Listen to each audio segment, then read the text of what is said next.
É um prazer enorme aqui tê-los conosco, né? Para quem não me conhece, eu sou o Lorimar Toledo, eu sou cirurgião de coluna, ortopedista, né? Moro aqui no Espírito Santo, em Vitória, e é uma honra muito grande, né? Ter todos vocês aqui conosco nesse curso nosso, né? Esse primeiro encontro aqui online, né? Primeiramente, eu queria agradecer a SpineX, né? Por ter dado esse apoio aí para a gente, para esse nosso curso. Para quem não sabe, a SpineX é um programa nacional de educação médica, né, em cirurgias de coluna, né, e é validada pela Sociedade Brasileira de Ortopedia, Sociedade Brasileira de Neurocirurgia e Sociedade Brasileira de Coluna, né? Hoje é só uma prévia, né, uma discussão sobre o nosso curso presencial, que será aí no final de novembro, dia 30 de novembro e 1º de dezembro, né? É um marco importante aqui para a gente, porque é o primeiro curso de acesso anterior, né, ao PSOAS, né, o OLIF, né, de L2 a L5 no Brasil. Então, é o primeiro curso, né, de OLIF né, abordagem anterior ao PSOAS aqui a nível nacional, né? Essa técnica vem crescendo muito, né, nos últimos anos, desde a sua chegada no Brasil, e já virou uma ferramenta importante no nosso arsenal quando vamos tratar, né, as patologias vertebrais, né? Nós somos aqui cirurgiões, somos 3 cirurgiões com uma grande experiência na técnica, né? Essa técnica chegou no Brasil em torno de 2018, né? E desde então nós temos praticados com grande frequência, né? E é um prazer enorme poder compartilhar com vocês a nossa vivência, né? Mais uma vez aí, obrigado aí pela presença, né? E vou deixar agora a apresentação aí com os colegas, né? O doutor Alisson e o doutor José Augusto. Boa noite, pessoal. Meu nome é Alisson Teles, eu sou neurocirurgião. Trabalho especificamente com cirurgia de coluna desde que retornei do fellowship. E trabalho em Porto Alegre, na Santa Casa de Porto Alegre. É um prazer aí estar com vocês essa noite e espero que vocês aproveitem. E sempre que tiver alguma questão a ser discutida, que peça a palavra e faça a pergunta. Zé, tua vez, Zé. Hum. Não, estava esperando assim, a minha vez, né, na verdade. Boa noite a todos também. É um privilégio poder falar com vocês e falar de um tema que acho que foi talvez seja o maior tema da coluna nos últimos, eu diria aí, uns 10 anos.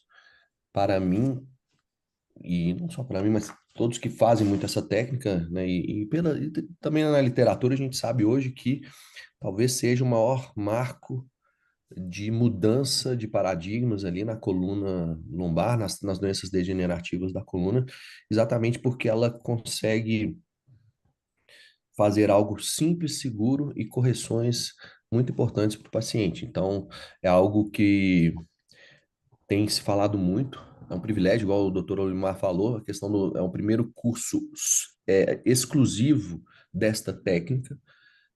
Há outros cursos que mesclam, né, técnicas ALIF, OLIF, transpessoas. Aqui a gente vai falar especificamente a técnica anterior ao psoas na coluna lombar de L2 e L5.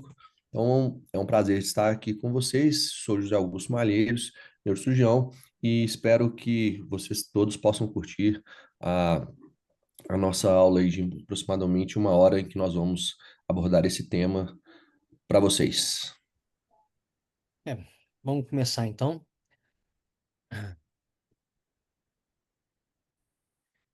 Bem, então, conforme nós dissemos, né, nosso tema aqui é sobre abordagem anterior ao PSOAS, né, que também é conhecido, né, como a técnica OLIF ou ATP, ou anti-PSOAS, né? Como conflito de interesses, né, essa técnica ela chegou, né, no Brasil em 2018 e desde 2019 eu já sou consultor da Medtronic, né, e tenho realizado esses últimos anos aí cirurgias no país inteiro. Bom, a fusão clássica, né, ela iniciou né, em 1911 com Gibbs e Albi, né, foram os pioneiros da fusão espinhal, né, desenvolveram inicialmente sem instrumentação, né, lógico, nessa época, e era destinada, a fusão foi destinada a tratar os quadros de deformidades, né, e instabilidades provocados pela tuberculose. Eles faziam nessa época estabilização, né, através do acesso posterolateral, né, e posterior. Os acessos posteriores, depois eles foram desenvolvendo, né, e foram se tornando cada vez mais frequentes. Deles nós destacamos as fusões intersomáticas, né, como o acesso TLIF e o PLIF, né? O PLIF e o TLIF são abordagens posteriores, né, que eles têm uma vantagem de conseguir descompressão direta, de conseguir a estabilização, mas ao mesmo tempo, né, ele deixou algumas complicações, como manipulação importante de raízes neurológicas, causando aí fibroses, né, lesões de fístulas, lesões da dura mater, né, a própria denervação da musculatura, doenças do nível adjacente, sangramentos, infecções. Então são técnicas úteis para muitos casos, né, mas que têm algumas desvantagens, né? Com o passar do tempo, né, foram desenvolvendo as técnicas nos acessos anteriores, né, que é conhecido como ALIF, né? Para esse nível que nós estamos mais alto, né, o ALIF ele já chega a ser um pouco mais desafiador. No nível 5.1, talvez, né, seja uma indicação mais clássica, mas a partir do momento em que nós vamos subindo os níveis, para 4, 5 já fica difícil, porque a gente já tem ali que manipular os grandes vasos, nós temos a ilha lombar, 3, 4, a anatomia já dificulta bastante, e os níveis mais altos já são praticamente contraindicados, né? E, além do mais, né, é uma técnica que o cirurgião ele fica muito dependente de um cirurgião de acesso, né? Então, para você realizar uma cirurgia, você tem que depender de um outro colega para estar te ajudando, porque você não consegue, né, às vezes, realizá-la devido à complexidade das estruturas, né? Após a técnica do ALIF, né, para poder minimizar essas desvantagens do acesso anterior e do acesso posterior, foi desenvolvido o acesso lateral transpessoas. É uma técnica muito boa, você consegue fazer descompressão indireta, você consegue proteger as estruturas posteriores, né? Você consegue evitar também a manipulação dos vasos anteriores, mas tem uma desvantagem que é você passar pelo pessoas onde tem o plexo. Isso daí causa, né, dores no pós-operatório, parestesias, né, você tem uma limitação, às vezes, com a altura da crista, né, e é uma técnica que tem índices de complicações, né, neurológicas, né, e dificuldades devido à anatomia. Para minimizar também essa técnica, né, foi desenvolvido, né, foi relatado em 2012 por Silvestre, né, uma abordagem, né, que ela seria uma intermediária entre a anterior e o transpessoas, que é a técnica, né, que nós estamos aqui abordando hoje, que é o anterior ao psoas ou o OLIF, que aqui nós vamos estar entrando nessa região aqui entre os vasos, né, anteriores e a musculatura do psoas. Né? Com isso, nós conseguimos evitar o plexo lombar, evitar as estruturas posteriores da coluna e evitar também as estruturas, né, vasculares anteriores. Corredor, né, de segurança do Olif, né, é um corredor bastante seguro, mas a gente tem que entender, né, bem ele antes de estar indicando a cirurgia e, né, realizando a mesma. Ele é um espaço anatômico entre a artéria, né, a artéria aorta ou a ilíaca esquerda, né, dependendo do local que você vai estar abordando, dependendo do nível, né, e o músculo psoas maior, né? Aqui nessa imagem que vocês conseguem ver, nessa setinha vermelha, né? Você vê ali a aorta, né, à minha esquerda, e o psoas à direita, e nesse espaço, nesse corredor ali que está o nosso corredor Olif. A vantagem dele com relação à abordagem anterior ao Alif, né, é que você não precisa manipular os grandes vasos, né? Você vê ali a aorta e a cava estão bem anteriores, nós vamos mais laterais, né? Você não vai precisar do cirurgião de acesso para poder estar realizando a sua cirurgia para você. Você vai evitar, né, com relação a já o acesso transpessoas, né? Você vai evitar transpor pessoas, né, que é importante para a segurança neural ali do plexo. Você vai ter a capacidade de colocar implantes maiores, né, para te ajudar ali na, na fusão, e também vai conseguir colocar os implantes na região mais anterior para corrigir maior a estabilidade, a corrigir maior a listese, né, desculpa, a lordose lombar, né, sem mexer nas estruturas posteriores, né, que é a vantagem com relação às cirurgias posteriores tradicionais. E com benefício, né, da descompressão indireta do canal e dos forames, a restauração da lordose, tudo isso através de uma abordagem menos invasiva, segura, né, tanto do ponto de vista neurológico quanto vascular. Para poder entender melhor, né, as dimensões desse corredor de segurança, né, tem um trabalho que foi publicado por Molinares, que ele estudou 20 cadáveres, né, e ele observou, ele fez a medição desse corredor Oliffe em L2, L3, L3, L4, L4, L5. Em 2.3, estava em torno de 18,6 a 25,5 milímetros. L3, L4 de 19,25 até 27 milímetros e de L4, L5 em torno de 15 a 24 milímetros.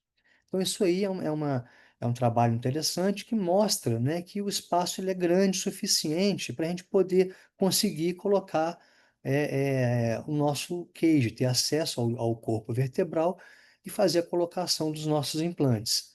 Isso, né, nós conseguimos, em muitas das vezes, também até ampliar, né, através da divulsão dos vasos ou dos pessoas, né? Então, nós conseguimos ampliar esse corredor.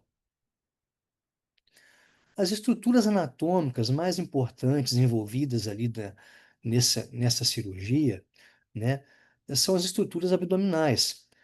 Nós temos os grandes vasos, né, principalmente ali nos níveis mais altos, a aorta e a veia cava, né? Nos níveis mais baixos, nós temos os vasos ilíacos, né? Esses vasos, né, a gente respeitando o corredor, né, é bem seguro. Nós conseguimos, né, visualizar, né, é uma técnica que a gente, através da incisão, a gente consegue ter uma visualização direta desses vasos, diferente do acesso transpessoas, né, onde nós passamos pelo músculo. E vocês vão ter oportunidade de ver no cadáver, né? O nosso curso aí presencial vai ser um cadáver para 2 alunos, né? Então vocês vão ter um tempo suficiente, né? E um material importante para poder estar explorando bastante essa anatomia, né? O plexo lombar e e o nervo gênito-femoral, né, que é onde está amarelinho ali, na região do psoas, né, ele está preservado também, né, porque o plexo nós vamos estar preservando. Ele geralmente ele passa na região posterior ali do metade do corpo vertebral, nós vamos estar mais anterior. Mesmo nos casos onde o corredor é pequeno, que a gente precisa fazer uma pequena abordagem ali anterior ao psoas, o plexo ele está bem protegido. Nós não temos nenhuma lesão, né, de suas estruturas. E o nervo gênito-femoral, ele passa superficial a pessoas, então nós conseguimos identificá-lo, né? E então, além de não passar pelo pessoas, nós também conseguimos identificar essa estrutura. E ela vai estar preservada junto com o plexo. Depois nós temos a cadeia simpática. Ela passa ali, geralmente, entre ali, o ligamento longitudinal anterior e a musculatura e a musculatura do psoas, no nosso corredor ali, algumas vezes. Então, nós conseguimos também visualizá-la. Com o afastador que nós utilizamos, que é um afastador rombo, ele mesmo já dilata e já protege essas estruturas. Mas, mesmo assim, né, nós visualizamos, né, e quando a cadeia simpática está na frente, nós conseguimos afastá-la e não ter problema nenhum também com essa estrutura. E o rim ureter, né, o rim já mais nos níveis mais elevados, né, às vezes, né, ele pode estar um pouco na nossa região, a gente consegue determinar isso através do estudo da ressonância, e é muito difícil ele atrapalhar, né, na anatomia normal, né? Até nos níveis mais altos, né, nós conseguimos passar sem nenhuma dificuldade, né, por ele, né? E o ureter, logo quando nós fazemos a divulsão do conteúdo abdominal, né, o ureter, ele, junto com a gordura reto-peritoneal, ela é dissecada, né, e ele também não fica no nosso campo cirúrgico, né? Apesar também que mesmo nós conseguimos também durante a cirurgia visualizar. Então, quem já teve a oportunidade de presenciar a cirurgia, né, do acesso da abordagem anterior a pessoas, ou LIF, né, vê que é uma cirurgia bem bonita, porque nós conseguimos visualizar todas as estruturas anatômicas que estão ali ao redor, né, é uma cirurgia que nós conseguimos identificar, preservar, afastar as estruturas, né, e não é uma cirurgia às cegas, né? Os afastadores, eles conseguem dilatar e a gente também consegue visualizar perfeitamente, né? Mas a anatomia, ela é crucial, né? E tem alguns desafios, algumas variações que colocam a gente mais atento, né? A forma do psoas, né? Então, às vezes o psoas, ele é mais avantajado, mais largo, mais ascendente, às vezes pode dificultar um pouco, né? A vértebra de transição, né, é um fator que às vezes ela muda a anatomia vascular, então às vezes a gente tem que ficar atento quando nós vamos estar abordando essa técnica.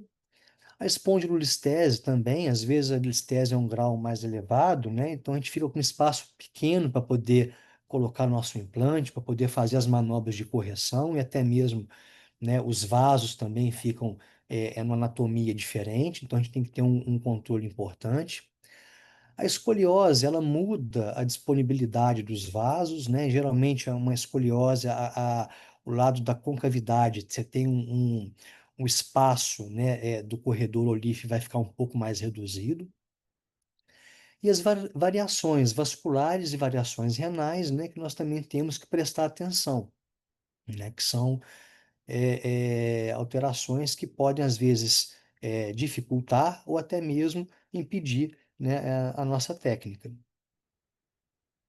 Aqui é uma imagem tomográfica, onde nós observamos aqui as estruturas vasculares e renais com relação, né, com os espaços discais. Então, nós conseguimos ter, nesse caso aqui, nós conseguimos abordar, né, até um nível mais alto, o rim não está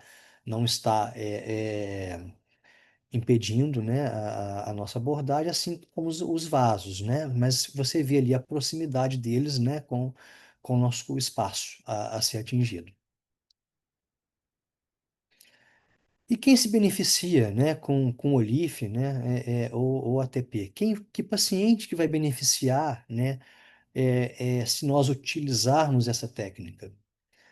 Os pacientes que têm dor lombar discogênica crônica, né, quando o componente ali é discogênico e necessita, às vezes, de fazer a fusão. Nos casos de espondilistese, né, degenerativa lombar ou qualquer outra espondilolistese, grau 1 ou 2, né?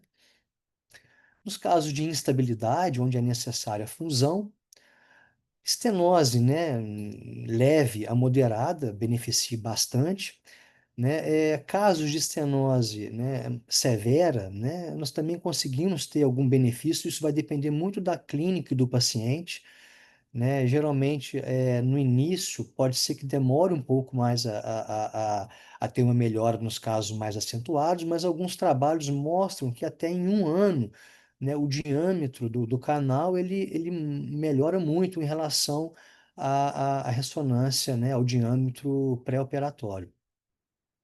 As escolioses degenerativas do adulto, o desequilíbrio sagital também nós conseguimos fazer uma correção, né, através dessa técnica, né? Cirurgias de revisão, como doenças do nível, né, adjacente, pseudoartrose, às vezes queixos migrados, né, que nós conseguimos retirá-los, né, e fazer a fusão por acesso, né, anterior ao psoas, né? E aqui é um caso, né, um caso que eu realizei, um caso que o paciente tinha já uma espondiloartrose avançada, com praticamente fusão de segmentos lombares mais baixos, né, e que através da técnica de correção com o OLIF, né, eu consegui aumentar, fazer a descompressão indireta e corrigir a lordose. Esse outro aqui, um caso também de uma boa aplicabilidade, foi um caso que eu fiz, um XLIF e um ALIF, há muitos anos, foi, acho que, se eu não me engano, em 2013 ou 2014.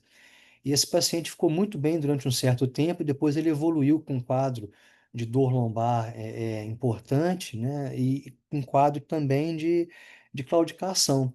E ali, esse exame aí foi logo antes, né? Ele desenvolveu uma doença do nível adjacente 2334, né? Então ele não estava assim descompensado, né? Houve uma piora, né? Tentamos o tratamento clínico, não foi resolvido, né? E ali foi um caso até desafiador, porque uma opção seria fazer uma abordagem posterior, ia ter que mexer na musculatura posterior. Ele já tinha, antes da primeira cirurgia, ele já tinha feito duas cirurgias de laminectomia sem instrumentação com outros colegas, então já estava todo mexido posteriormente também. E anterior ia ser um caso mais desafiador, porque ele já tinha feito também a abordagem anterior, né? Então, mesmo assim, eu fiz a abordagem anterior e através de uma incisão pequena, né, eu fiz ali uma correção, consegui colocar os queijos, né, Olif 2, 3 e 3, 4, e fiz uma fixação anterior in situ, né, bicortical, com parafuso pedicular e haste. Esse caso nós gastamos em torno de umas 2 horas de cirurgia, né, o paciente teve alta no dia seguinte e o sangramento não foi, não deu nem para contar, né, a quantidade de sangue que foi durante o ato cirúrgico. E ele teve uma melhora significativa e está bem até hoje.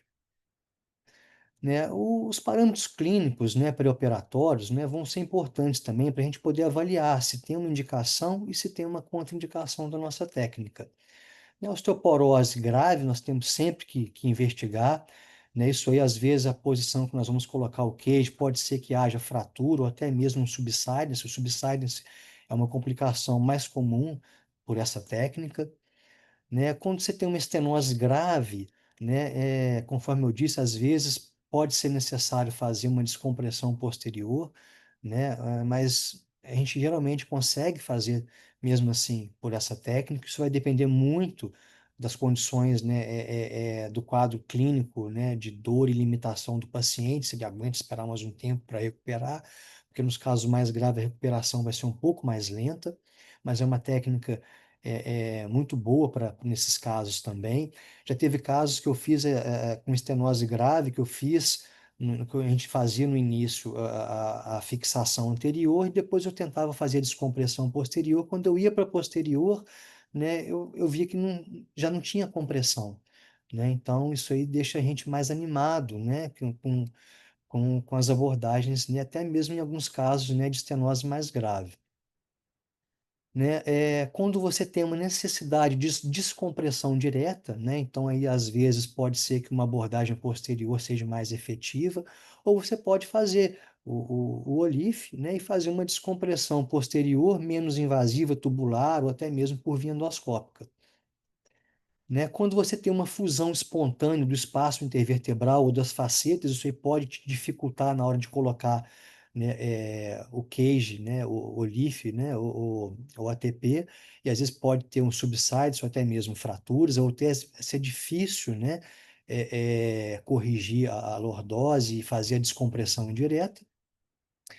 Anatomia vascular, né, ou a anatomia do pessoas, né, ela pode estar desfavorável à técnica, né? Hoje em dia, né, no início a gente via que quando o paciente não tinha um corredor ou LIF, né, às vezes a gente até contraindicava. Hoje em dia nós conseguimos, né, através, né, de divulsão, de dissecção ali, tanto de pessoas quanto dos vasos sanguíneos, né, com a experiência que nós temos, a gente consegue. É muito difícil ter um caso, né, que contraindica devido à posição de um corredor estreito ou inexistente. As doenças urológicas, né, tumores retroperitoneais, algumas vezes podem estar contraindicadas, ou às vezes não contraindicadas, mas deixam a cirurgia mais desafiadora, né? Já teve vários casos que eu já operei com pacientes que já tinham sido submetidos a procedimentos renais, né? E até mesmo cirurgias, né, de ureter, como ureteroplastia, né? E conseguimos realizar o problema, o tratamento sem nenhuma complicação, mas a técnica, né, o acesso reto-peritoneal ele fica muito mais difícil. Então, para quem está iniciando, não é recomendado, né? Os parâmetros, né, radiográficos que nós vamos ver para poder indicar ou até mesmo para poder planejar a nossa cirurgia são muito importantes, né? No raio-x em AP, nós vamos avaliar o grau de escoliose, né? No caso da escoliose, a gente vai avaliar a curvatura, né? Se a concavidade está para a direita e para a esquerda, ou para a esquerda. Lembrando que a concavidade para a direita, para a esquerda, ela vai reduzir o nosso acesso, o Olif, né? O Dr. Alisson vai explicar, nós sempre abordamos pelo lado esquerdo, né? E às vezes algumas deformidades, ou ocorre uma obliquidade tão grande, né? Uma inclinação tão grande dos corpos vertebrais e que a posição nossa fica até difícil ou impossível, né, de abordar por essa técnica. No perfil, nós vamos avaliar as listeses, nós vamos avaliar também a posição dos arcos costais e a posição também da crista ilíaca. A crista ilíaca ela não vai atrapalhar a gente, mas em alguns casos, em alguns pacientes, quando nós vamos marcar e fazer a incisão, ela fica um pouquinho na frente. Às vezes pode a pessoa olhar e ficar assustada ou querer até achar que não vai conseguir. Mas nesse caso, quando isso acontece, é só a gente descer um pouquinho a mão. A gente vai anterior, né, amplia um pouquinho para baixo, onde nós marcamos o nosso ponto de entrada, e ela não vai atrapalhar o nosso acesso. Nós vamos conseguir fazer o acesso mesmo com cristas ilíacas mais elevadas. Os arcos costais em níveis mais altos, às vezes eles podem dificultar um pouco, né? Mesmo assim, nós conseguimos também fazer um acesso um pouquinho mais anterior e ele não atrapalhar a gente. E quando está atrapalhando, a gente faz uma pequena ressecção da costela. Isso aí não vai aumentar muito o tempo cirúrgico, nem a comorbidade, nem complicações pós-operatórias. E rapidinho a gente faz e vai conseguir ter o acesso também de forma bem segura e tranquila. O outro, né, critério que nós vamos avaliar no pré-operatório, que é muito importante, é a ressonância, né? Na ressonância, nós vamos avaliar o psoas, avaliar os vasos sanguíneos e avaliar o nosso corredor olífeo, né? Por ali nós vamos ter uma ideia, né, de como será a nossa cirurgia. Isso é importante sempre, sempre que for indicar ou sempre que for operar também, né, estudar, né, as estruturas, né, anatômicas, né, antes, né? A gente quando realiza cirurgias, né, de consultorias, a gente sempre pede os colegas para poder encaminhar as imagens antes para a gente, né? Muitas vezes não para poder querer ver indicação, não é isso. É para a gente poder ter um estudo, né, dessas estruturas, porque a gente chegando para uma cirurgia, já sabendo o que que você vai encontrar, já sabendo a disponibilidade dos vasos, a disponibilidade dos rins, a disponibilidade a- da musculatura, isso aí já ajuda a gente na cirurgia e faz com que a cirurgia tenha uma evolução mais rápida, a gente já vai preparado e com menores taxas de complicações, né? Aqui ao lado é um exame, você vê que já tem uma alteração da anatomia, né? E ali na bifurcação, bem no nível mais ali de L4, L5, né? Numa vértebra ali de transição, e esse caso aí dificulta bastante o acesso, né? Por essa técnica. Aqui nós temos o corredor Olif, né, que é essa seta vermelha representando ali entre a artéria ilíaca, a esquerda, né, e o psoas. Esse outro aqui, à direita, é um nível L4, L5. Esse foi um caso que uma consultoria que eu fiz recentemente, né? Vocês podem observar que o vaso está bem na frente, o psoas está ao lado, olha, você não tem espaço ali para poder é, é, realizar o seu acesso. Né? Isso aí, para quem está iniciando, né, a gente aconselha, se for fazer sozinho, que nas fases, no início, né, nos estágios iniciais da técnica, né, que contraindique, né, mas nos casos, quando você já adquirir já uma certa maturidade, uma certa experiência e vivência, né, isso daí não vai te atrapalhar, você vai conseguir, né, realizar através de dissecção dos vasos e dissecção de pessoas, e ali você vai conseguir criar um espaço. E lembrando que você pode ainda pegar um pouco, uma porção anterior de pessoas, né, porque o plexo ele está mais posterior, então não vai te atrapalhar, né, você não vai ter lesão de plexo pegando um pouquinho mais posterior. E um fator também que a gente olha também na ressonância é aqui isso onde está amarelinho, você vai ver ali entre o vaso e o corpo vertebral, você tem um espaço. Esse espaço é uma gordurinha, né, perivascular, e isso daí indica que a gente consegue ter uma certa mobilidade, né, desses vasos aí durante a nossa dissecção. Então, esse caso foi realizado, né, nós fizemos tem algumas semanas aí, o paciente ficou bem, não teve nenhuma complicação com relação a essa técnica, né, e com relação à disponibilidade desses vasos. Mas é sempre bom olhar e nas fases iniciais, no início da técnica, né, se você for fazer sem uma pessoa experiente contigo que não indique essa técnica. E como conclusão, né, é uma técnica minimamente invasiva, né, com vantagens significativas com relação à mobilidade, à morbidade e à recuperação pós-operatória, a necessidade, né, de um profundo conhecimento anatômico e um planejamento pré-operatório rigoroso, então não vá para uma cirurgia preparado e não veja só a questão neurológica e vertebral, estuda anatomia, estuda os vasos, olha a parte vascular, olha pessoas, pesquisa as condições clínicas do paciente, se ele já fez cirurgias abdominais, principalmente retroperitoneais, renais ou vasculares, né? Avalie as condições do estado de densidade óssea, né? E é uma cirurgia também eficaz, né, na descompressão indireta e na restauração, tanto do equilíbrio sagital, né, quanto coronal.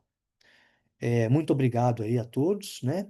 Espero encontrar com vocês no nosso curso presencial. Nós vamos ter um tempo muito maior para poder estar abordando passo a passo da técnica, discutir os aspectos anatômicos, as indicações, as complicações. E lá, como vai ser um curso com, né, um cadáver para dois alunos, né? Você vai ter tempo e vai ter um cadáver à sua disposição para você explorar a anatomia e treinar bastante, né, a dissecção e treinar, né, a colocação dos implantes aí, né, no espaço. Então, vou deixar agora vocês aí com o Dr. Alisson Teles, que ele vai falar sobre a parte dos passos cirúrgicos, sobre a técnica operatória, né, e foi um enorme prazer estar com vocês aqui e um grande abraço aí para todos. Certo, valeu, Lorimar. Deixa eu compartilhar minha tela aqui. Legal. Deixa eu baixar aqui o. Joia, vocês estão me ouvindo bem? Sim. Maravilha. Então vamos falar então um pouco de como é que se faz, né, a técnica do OLIF ou do ATP, né? OLIF ela vem por Oblique Lateral Interbody Fusion e ATP é Anterior to Psoas, né? Anterior a psoas, técnica anterior a psoas, né? Hum, Também tenho conflito de interesses com a técnica, porque eu acabo também fazendo preceptoria pela Medtronic para difundir essa técnica aí com alguns parceiros no Brasil, aí, né? Hum, Quando as pessoas me perguntam assim, como é que eu comecei a fazer assim a parte dessa cirurgia anterolateral, né? A gente tem que entender assim a história, né? Imagina que é uma evolução. Essa técnica que o Lorimar estava comentando é uma evolução da abordagem anterior, né? A abordagem anterolateral, né? Então começa lá em 1906 com abordagens transperitoneais, né? Passando depois para abordagens retroperitoneais que às vezes a gente faz, sabe? A mesma abordagem, uma abordagem mais aberta, mais ampla e às vezes efetivamente são necessárias abordagens amplas para dissectomias eh, em bloco de múltiplos níveis, para flexibilização da curva e fusão anterior em deformidades graves, né? Antigamente, quando eu era residente, a gente fazia cirurgias anteriores, né, com abordagens também anterior a pessoas, né, para fratura, para tumores, né. E aí, efetivamente, e lá nos anos 2000, o Pimenta desenvolveu uma técnica para se abordar o disco com o paciente de lado, né? Nessa técnica, se abordava o paciente por trás do paciente, né? Olhando o cirurgião por trás do paciente, olhando para o paciente deitado de lado, né? E aí se incisava a pele, se incisava a musculatura da parede abdominal, né? E se abordava transmuscular, né? Se entrava, se penetrava pelo músculo psoas para fazer a dissectomia, mas o fato de penetrar o músculo psoas, a gente gera uma lesão no músculo, e essa lesão é sentida pelo paciente no pós-operatório imediato, né? E eventualmente também acontecem lesões do plexo lombar, né? O plexo lombar nos livros, ele parece ser sempre assim. Mas quando a gente vai para o cadáver, a gente vê que o plexo lombar ele emite fibras dentro do músculo. E é impossível a gente ter uma zona segura dentro do músculo. Então, por isso que é necessário monitorização e, eventualmente, quando se faz ou quando se fazia muita abordagem transmuscular, se tinham lesões, né, do plexo lombar. Aí que veio a sacada de se operar o paciente do outro lado, então o cirurgião opera olhando para o umbigo do paciente, né? Se incisa a musculatura um pouco mais na frente, e aí se opera pelo corredor que o Lorimar estava comentando, que é o chamado corredor Olife, né? Se empurrando o músculo psoas para trás e fazendo a cirurgia anterior ao músculo psoas ou oblíquo, né? Nessa abordagem anterolateral. Essa abordagem ela não é nova, né? 1995, lá o Michael Mayer, lá na Alemanha, ele descreveu essa abordagem da parede abdominal e o paciente deitado de lado com uma abordagem de dissectomia anterolateral. O termo OLIF, né, Oblique Lateral Interbody Fusion, ele veio na França, né, com o Clément Silvestre e o Pierre Rossoli, que faziam essa mesma abordagem muito elegantemente, mas usando um queijo de Tilife, né, um queijo banana de Tilife.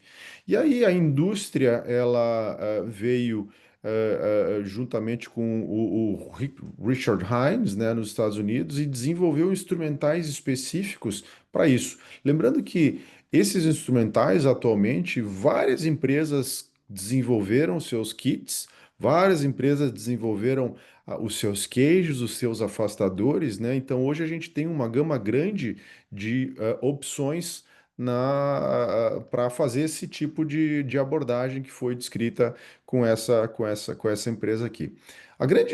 O grande ponto da abordagem anterior ao psoas, né, o OLIF, é a dissecção, é a exposição, né? E aí que o cirurgião de coluna, que está mais acostumado a fazer uma abordagem posterior, fica muito nervoso. E essa é a grande questão de fazer curso de cadáver, né? Curso no cadáver, a gente consegue passo a passo desenvolver a musculatura da parede abdominal, desenvolver a abordagem do espaço retroperitoneal, desenvolver a palpação do psoas, desenvolver a visualização das estruturas.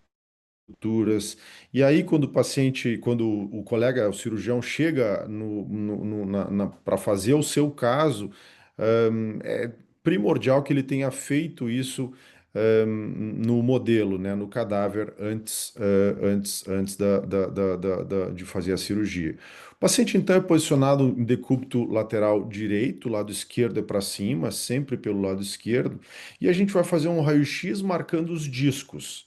A gente faz o raio-x marcando o disco e faz a incisão anterior a esse disco, né? A incisão ela mede mais ou menos entre 4 e 10 centímetros, dependendo um nível ou mais níveis de incisões maiores, né?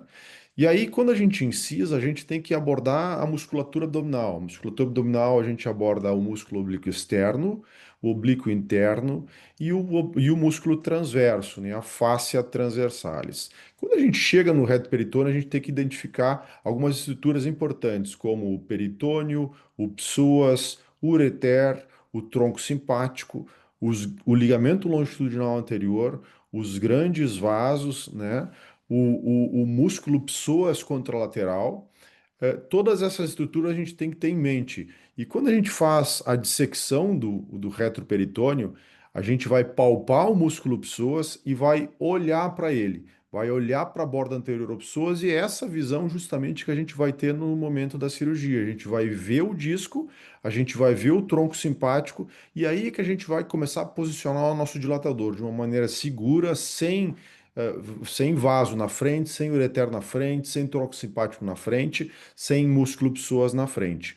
Quando a gente dilata o espaço e posiciona os afastadores, a gente vai fixar esse afastador, às vezes na vértebra de cima, às vezes na vértebra de baixo.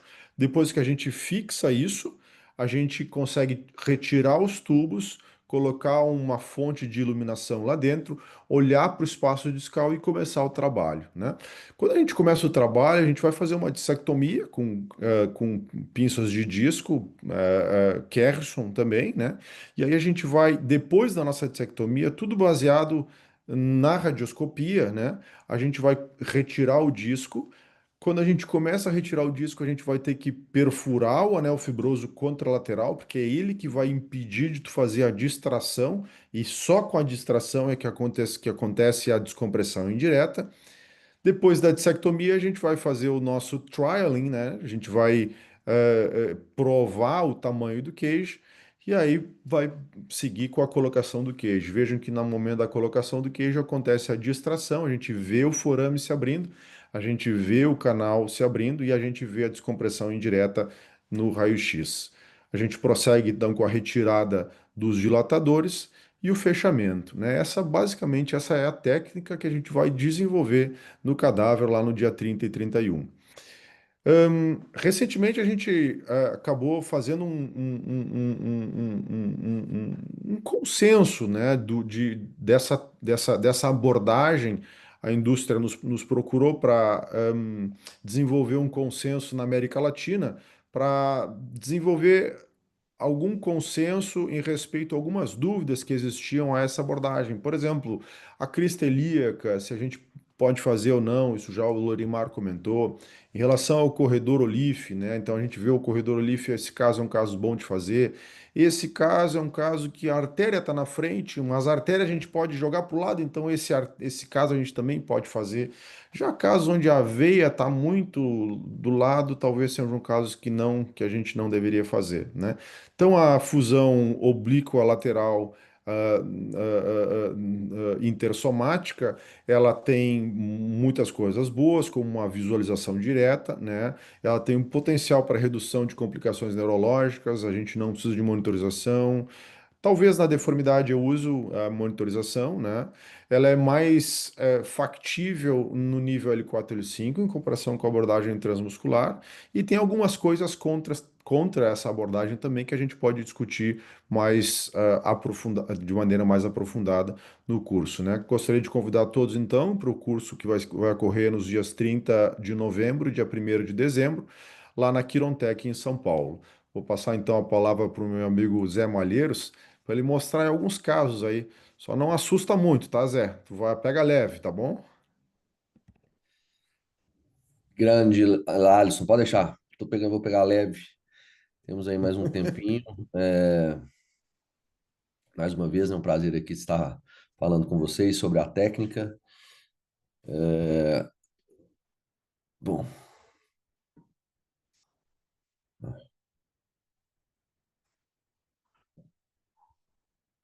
tô falando se tá certo aqui. Vocês estão vendo mesmo? Estamos vendo sua tela, doutor. Só não estou vendo a apresentação. Pode apresentar. Ah, então tá. Espera aí que eu não tô entendendo aqui.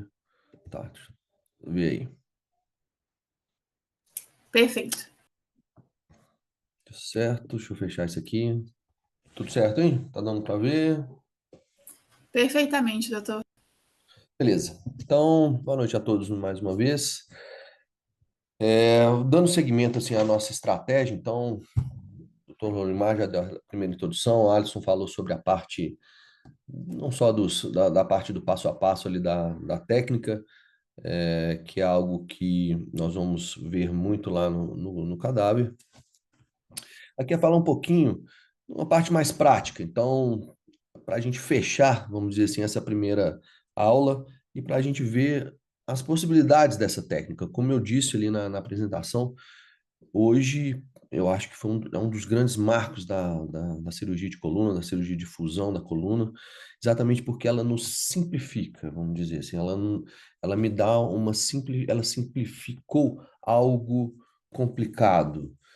E, além disso, ela me deu mais segurança. Então, hoje um OLIF, para quem tem uma certa experiência, ele é uma técnica muito rápida e muito mais fácil, por exemplo, que mesmo um TLIF ou um PLIF.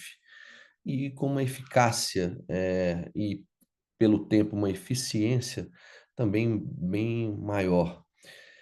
Então, o Alisson já passou por algum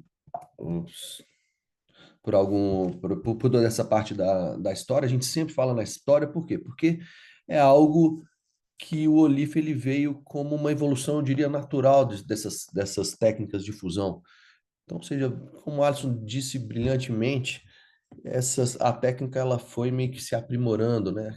Partindo mais e a indústria pegou essa técnica, pegou inclusive o nome, né? Patenteou. Então, hoje quando a gente fala Olif, embora tenha tudo a ver com acesso, porque é um acesso oblíquo, é uma marca registrada da Medtronic.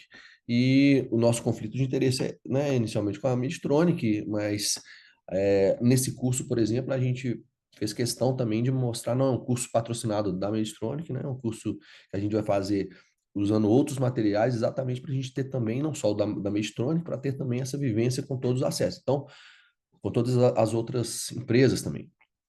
Então, e a base é o acesso anterior ao pessoas por todas essas estratégias que o Alisson já disse. Então, uma repetição aqui, então seja minimamente invasivo, a gente falou de minimamente invasivo pela integridade de manter ali a musculatura dessa parte toda da musculatura paravertebral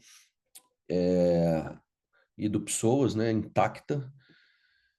Eu tenho uma segurança, né, e da técnica, exatamente porque eu faço sob uma visualização e com isso eu consigo colocar também cages grandes. Então, um dos grandes princípios do Olif, que eu consigo colocar cages grandes de uma maneira anatômica.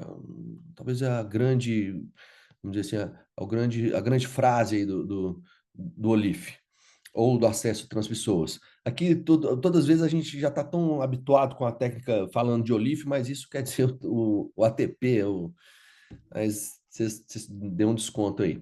Aqui, só para você ter uma ideia da diferença, né, do tamanho dos cages, então, ou seja, a gente consegue cages bem grandes com lordose de uma maneira mais simples ali. Então, com isso, a gente consegue vários benefícios. Um dos grandes benefícios, qual é esse caso clínico?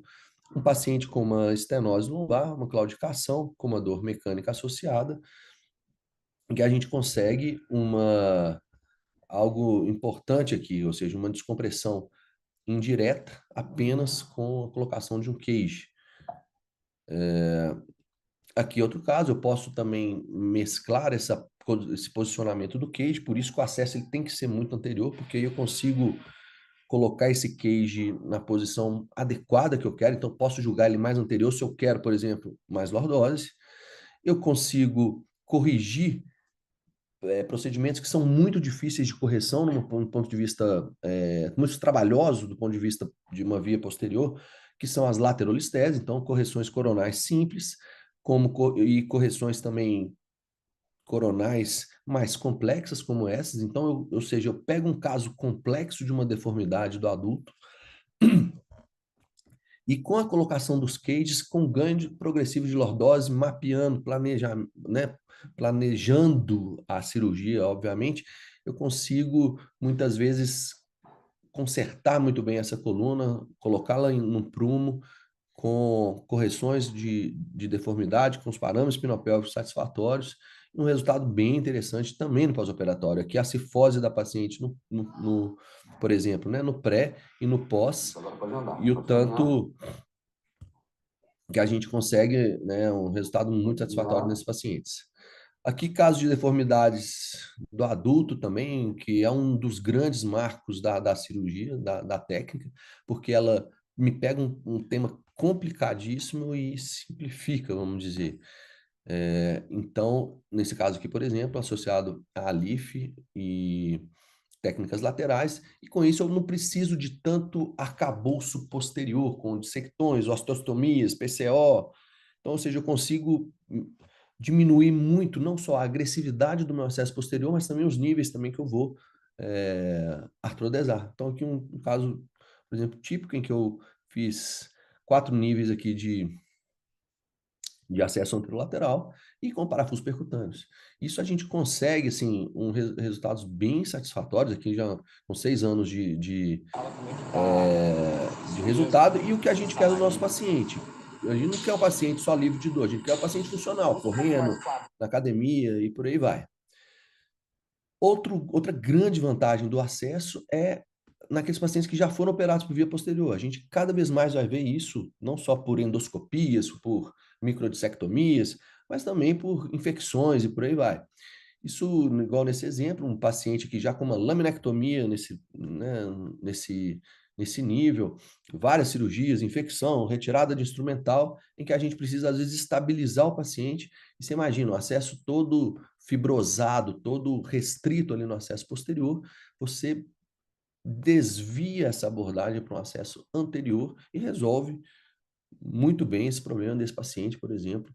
Aqui um resultado com uma fusão em pouco tempo, em 6 meses, a gente já tem grau de fusão bem interessante também.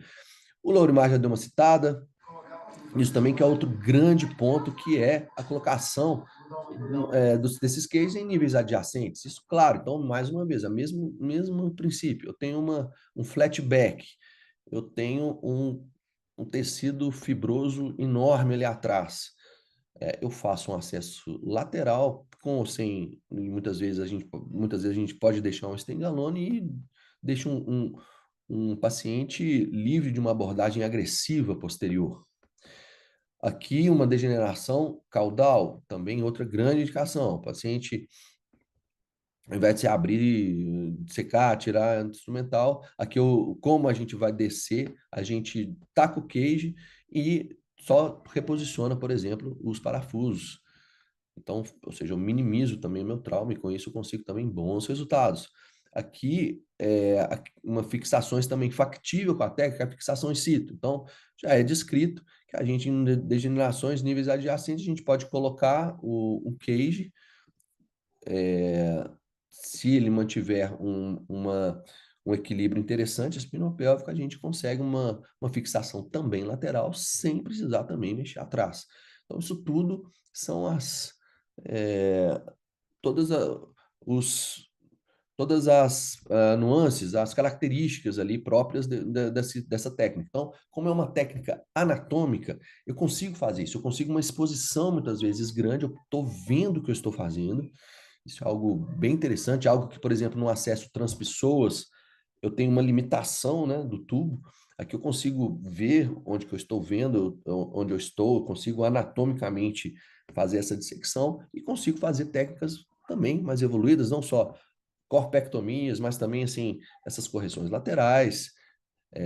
Aqui eu trabalho, né, mostrando, aqui já é um caso meu, em que, veja bem, a gente fez uma degeneração do nível adjacente, eu coloquei um cage lateral, um ATP aqui, né, e 2 parafusos bicorticais, o nível adjacente, com uma fusão muito boa ali em 8 meses. Então, o paciente também com uma resolução muito boa do quadro dele. E uma das grandes vantagens, como é uma técnica anatômica, por isso que a gente precisa treinar essa técnica, por isso que a gente precisa do cadáver, por isso que um cadáver para uma dupla é algo também muito interessante, uma novidade também, né? Muitas vezes nesses cursos a gente tem que dividir com mais pessoas, então assim, a gente tem essa característica, vai ter essa característica no curso, e como é uma técnica anatômica, eu não preciso daquele timer restrito que tem, por exemplo, nos acessos transmissores, em que eu tenho que fazer uma dissectomia em menos de 15, 20 minutos. Senão, eu posso ter uma neuropraxia mais grave do paciente, exatamente por estar apertando ali o plexo. Então, isso faz com que eu consiga trabalhar com calma anterior ao psoas. Mas para isso, igual essa imagem, uma imagem cirúrgica minha, em que eu mostro onde que a gente está fazendo a dissecção. Então, ou seja, eu estou na frente do pessoas, então eu estou vendo onde que eu estou entrando, eu estou vendo pessoas, e eu sei que eu estou livre ali de plexo e consigo trabalhar com calma fazendo uma cirurgia, por exemplo, de uma correção de um tilife, igual eu estou mostrando aqui, uma pseudartrose, não colou, eu preciso tirar esse cage e colocar um cage grande. Imagina a gente fazendo isso para um acesso transpessoso, em que você às vezes precisa drilar o cage, você precisa trabalhar muito tempo ali dentro do espaço. Isso gera um tempo, então a gente tem uma segurança e uma liberdade de tempo muito grande com essa técnica. Aqui o resultado final. Outra grande vantagem, mais uma vantagem, pacientes obesos. Isso também é uma das grandes vantagens da técnica. Por quê? A obesidade, ela, apesar de todos os problemas, né, próprios da obesidade, ela aqui, ela tem um mecanismo até meio paradoxal, em que às vezes ela facilita bem o nosso acesso. Como você tem a gravidade na posição lateral, então aquele conteúdo abdominal, ele já afasta, ele já cai e já cria o nosso próprio corredor. Então, muitas vezes, num paciente obeso, apesar de toda a gordura, todo o tecido gorduroso ali em volta, às vezes a gente consegue resoluções bem interessantes e um acesso também muito rápido para eles. Aqui, por exemplo, o caso de uma paciente que já tinha feito bariátrica, mesmo assim ela estava com peso enorme, 120 quilos, com uma espondilolistese L4, L5, igual estou mostrando aqui, e um acesso que a gente conseguiu fazer com o OLIF e na mesma posição já colocar os parafusos. Outras grandes deformidades. Então, aqui, aquelas falhas de deformidades de antigamente, né, cirurgias de revisão. Mesmo em casos graves como esse, em que a gente, aqui numa haste de Harrington antiga, em que a gente tem uma laterolistese com cavidade esquerda, que é outro grande paradigma, né, errado, na verdade, que fala o seguinte, que se você tiver uma concavidade para a esquerda, isso é uma contraindicação para acesso anterior a pessoas. Não. A gente, igual estou mostrando aqui, a gente consegue fazer casos bem trabalhados do lado esquerdo. Você precisa o quê? De dissecção e um pouco mais de prática. Então, aqui, os exemplos, ó, em que eu estou entrando de um lado, entrei do outro, e eu consigo correções também no próprio posicionamento, eu vou chegando a coluna no lugar e consigo colocar os cages também na posição interessante, com correção tanto coronal quanto sagital. Aqui outro exemplo mais grave também, em que a gente tem uma deformidade grave do adulto, com várias laterolisteses, uma deformidade grande, você vê a concavidade também do lado esquerdo, a gente também consegue veja que eu consigo alinhar a coluna de uma maneira muito harmônica, claro, calculando ângulos, claro, planejando, calculando as curvas, enfim, né, fazendo toda aquela parte básica também do alinhamento sagital, e eu uso a minha parte posterior, ou seja, os parafusos ali percutantes para segurar, para manter apenas o queijo. Então, nesses casos de acessos laterais, acessos anteriores, os parafusos eles não têm aquela função primordial igual tem na função posterior típica, em que eu não preciso, então eu não preciso, por exemplo, colocar aquele tanto de enxerto, aquele arcabouço todo. Eu ponho os parafusos percutâneos, estabilizei o segmento, estabilizei o cage e eu consigo, com parafuso percutâneo, ter um grau de fusão muito interessante, igual eu mostrei. Aqui o resultado também pós-operatório, você veja bem que a gente consegue correções, igual estou mostrando aqui, bem interessantes, usando cages.